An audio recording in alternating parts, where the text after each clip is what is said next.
बाह्य जगत के आकर्षण में मत रहो, मेरी तरह रहो। पहने अच्छे अच्छे कपड़े, मिले तो पहनने में भूल मत करना। जानबूझ करके फटा कपड़ा पहन के मत आना कि हम तो बाबा जी हैं, फटा कपड़ा पहनेंगे। जरूरत क्या है? अच्छे कपड़े मिल रहे हैं तो खूब ताऊ से पहनो। कभी तो रहते महला बिचार और कभी रहते यमुना तीराजी। हाँ, मौज ऐसी हो कि महल में रहने को मिले तो वहां भी मस्ती, और सड़क पे रहने को मिले तो वहां भी मस्ती। अपनी मस्ती में कोई कमी नहीं होनी चाहिए, क्योंकि मैं हूं। महलों से मेरा परिचय हो, पैसों से मेरा परिचय हो, रिश्तेदारों से मेरा परिचय हो, 2 कौड़ी के सर्टिफिकेट से मेरा परिचय हो, घरों से मेरा परिचय हो, चमड़ों से मेरा परिचय हो, कपड़ों से मेरा परिचय हो। ये परिचय तो कपड़ों का है, चमड़ों का है, दमड़ों का है, लफड़ों का है, मकानों का है। तुम क्या भिखारी हो? तुम्हारा कोई परिचय नहीं है। तुम्हारा परिचय क्या है?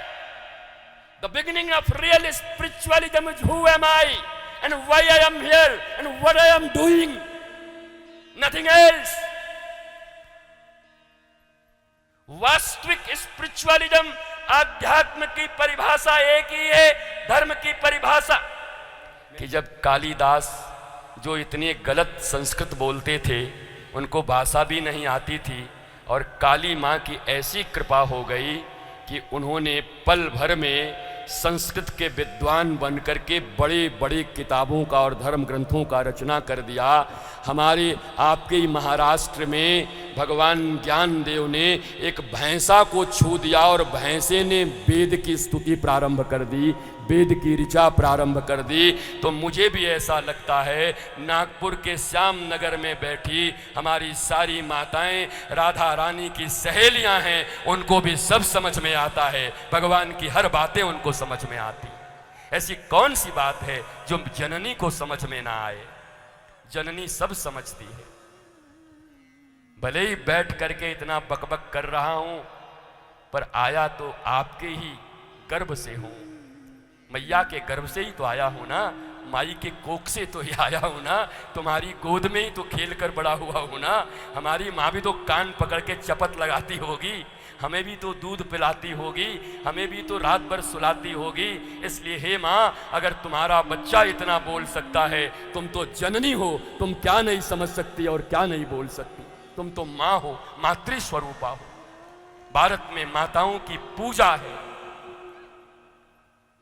इसलिए माताओं के ऊपर ही ज्यादातर प्रवचन होने चाहिए। मैया बन गई, मैया का दिल ठंडा हो गया, मैया के चित्त में शांति हो गई, तो पक्की बात है, चाहे हिरण्यकश्यपु बाप क्यों न हो जाए, पर जब बेटा पैदा होगा तो कयाधु जैसे मैया से, प्रहलाद जैसा भगत ही पैदा होगा। मैया अगर बन गई तो बच्चे अच्छे आ जाएंगे, पक्की बात है इस भारतवर्ष में। इसलिए आपको इतना बोलता हूं, आपको इतना कहता हूं, आपके ऊपर ही सब दारोमदार है, और आप ही तो पांडाल की और कथा की शान भी हो। आपसे ही तो पांडाल भरते हैं, आपसे ही तो आयोजन चलते हैं, आपके ही तो प्रातः से उठ करके कथा में जाने की तैयारी आपकी पवित्रता के साथ होती है। पुरुष वर्ग तो ज्यादातर चले चलाएं, काम बनाए, चलते चलाते आ गए, खैनी तंबाकू बीड़ी बनाते पहुंच गए, और नहीं तो कछु सिगरेट फिगरेट पीते पहुंच गए, कछु देखने आ गए, अच्छा श्याम नगर में हो रहा है, देख रहे हैं क्या क्या कमी है, चलो कमी निकाल के आते हैं। कुछ तो कमी ढूंढने आते हैं, कुछ कहते हैं अच्छा ये बाबा रंगीन कपड़ा पहनता है वही वाला है, बहुत बकबक करता है, जरा सुनता हूँ क्या बोलता है। कुछ तो यही देखने आते हैं। कुछ तो आते हैं, हमने पढ़ा था एक किताब में कि बाबा ने नकली जटा लगाया है। अरे हमारा जटा असली हो चाहे नकली, हमको तुम्हारे घर आना है क्या? तुम काहे को इतना परेशान हो भैया जटा से? हमारी वाणी तुम्हारे लिए महत्वपूर्ण है, हम शास्त्र की भाषा बोलते हैं, हम तुम्हारी गरिमा महिमा परिमा को बढ़ाने के लिए भारतीय सनातन संस्कृति में आए उन ऋषियों के लिखे हुए स्तुति और स्तोत्रों को अपने गुरुदेव भगवान के मुखाम्बोध से अपने कर्णपुटों में लेकर के आत्मा से संश्लिष्ट करते हुए अपने विवेक की मेधा, अपने विवेक की सिल्लोड़ी पे पिस करके तुम्हारे जैसे व्यक्तियों के, जिनके मन भी सोने की ग्लास की तरह हैं, उन सोने की ग्लास की तरह अगर चमकता हुआ तुम मन को लेकर के आओगे तो मैं अपने गुरु के प्रताप से सिल्लोड़ी पर बादाम पीस करके, सुंदर दूध मिला करके, सुंदर मिश्री मिला करके तुम्हें ऐसा ठंडाई पिलाऊंगा कि पूरी जिंदगी में शीतलता आ जाएगी, आनंद मिल जाएगा, मौज आ जाएगी महाराज।